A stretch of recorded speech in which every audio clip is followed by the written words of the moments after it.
এখন আমাদের মাঝখানে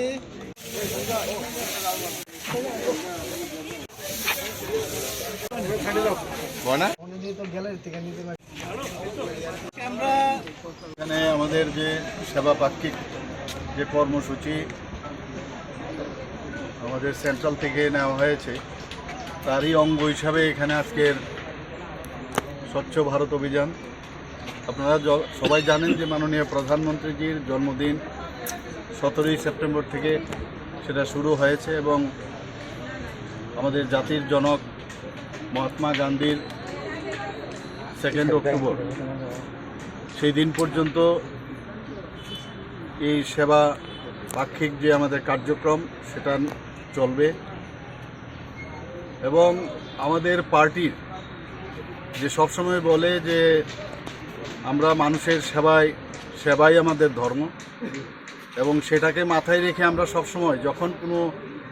ধরনের কার্যক্রম হয় সেটা কিন্তু সাধারণ মানুষ দেশের জন্য রাষ্ট্রহিতের জন্য আমরা কাজ করে থাকি। আর আজকে শান্তি বেড়াতে এই উদ্যোগ এখানে নেওয়া হয়েছে। এখানে আমাদের মাঝে উপস্থিত আছেন আমাদের যে এসটি মোর্চার যিনি সভাপতি এবং প্রাক্তন বিধায়ক শ্রী পরিমল দেববর্মা মহোদয় এবং অ্যাকচুয়ালি উনার উদ্যোগে এবং এই জনজাতি মোর্চার উদ্যোগে আজকের এই যে স্বচ্ছ ভারত অভিযান আমাদের মাঝে উপস্থিত আছেন আমাদের ত্রিপুরা প্রদেশ বিজেপির সম্মানিত জেনারেল সেক্রেটারি, আমাদের মণ্ডল সভাপতি এবং ডিস্ট্রিক্টের জেনারেল সেক্রেটারি শুরু করে আমাদের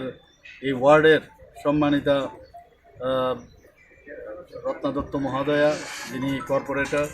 এবং আমি সবাইকে এখানে যারা উপস্থিত আছেন অন্যান্য যারা কার্যকর্তারা এখানে উপস্থিত আছেন সবাইকে আজকের যে এই অনুষ্ঠান উপস্থিত থাকার জন্য সবাইকে হার্দিক অভিনন্দন ও শুভেচ্ছা জানাচ্ছি। জয় হিন্দ, বন্দে মাতরম, ভারত মাতা।